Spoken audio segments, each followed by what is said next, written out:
Hey everybody, Shane with 3MG TV. Sorry this video is coming out a bit late. I am sickly. Be sure to like and subscribe to the videos and to the YouTube channel, and also check me out on Facebook where you can make suggestions for new videos.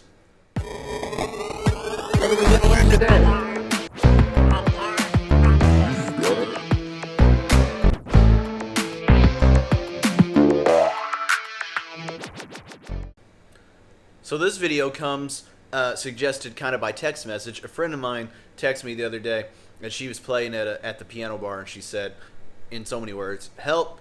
This one note on the piano seems to be very, very loud and obnoxious compared to the other ones." And so I said, "Is the EQ of the piano channel set flat?" And she said, "Yeah." And then I told her, I said, "Look at the graphic EQ and see what it is set to." And she said, "What's the graphic EQ?" So in this video, I'm going to explain really simply what these are and how to work them. So this is a graphic EQ, and it's just like the EQ knobs, and I've got a video on how EQ knobs work and things. But the thing that you do with these is you need to take these frequencies, so the numbers across the bottom, and think of them as notes, like say on the piano. So if A 440 is 440 hertz, so closest to 500. If that note is really loud or really soft, then you may adjust that slider a little bit, whichever way that it needs to go. It doesn't always need to be just with, if you're playing piano. Not everybody's playing piano. Let's say you turn on your iPod and the one bass note in the song seems to be way louder than the rest of the song. Then you go down to the lower notes and make a small adjustment. It could be even that a note on your bass guitar makes no sound. So that has to do with phasing and things like that, which is more complicated. But you may say, well, what note is that?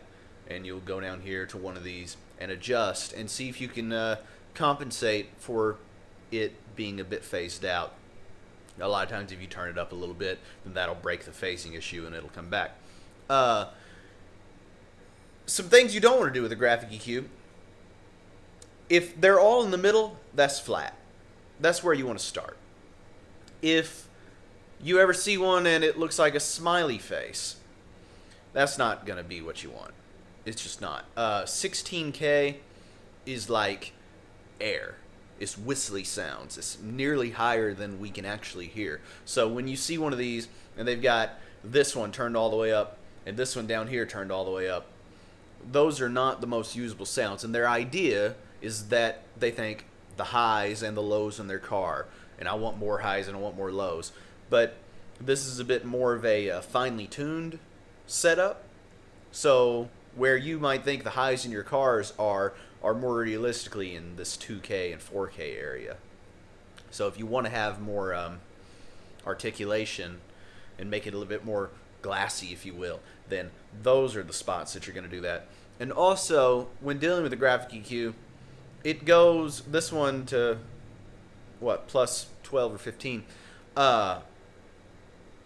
You're not going to need that much boost or cut in all likelihood. So once again, you want to think of these as notes: low sounds, high sounds, and you want to adjust more and less of whichever those are. And the most important thing is that because you have individual sliders representing individual frequencies, you can be very particular on which ones that you adjust. So in the case like she had, where just one piano note was really ringing in the room for whatever reason, it's very easy. You can Google what frequency is the first B on a piano, and it'll tell you. I think it's like 100. So you'd be down here. You may even say it kind of seems like the high side of the note, so 250. Or you might get over here to 2K if it's like boom, and then you hear some hiss up high on it. You can do this with singing. If all of a sudden you are singing in one particular note or one sort of set of sounds that you make, like all your low notes seem to just be booming all over the place, then apply that same idea either to the channel or to the graphic EQ If you're running through a laptop or something where you have essentially a graphic EQ on every channel, then this is definitely something you're going to want to learn how to do. Anyway, I hope that helped. I hope that made it clear a little bit how to work a graphic EQ. If it didn't, leave some comments, ask more questions, and I'll try to explain further. Maybe I'll do a video getting a bit more technically into what it does and what some of these frequencies are in the future.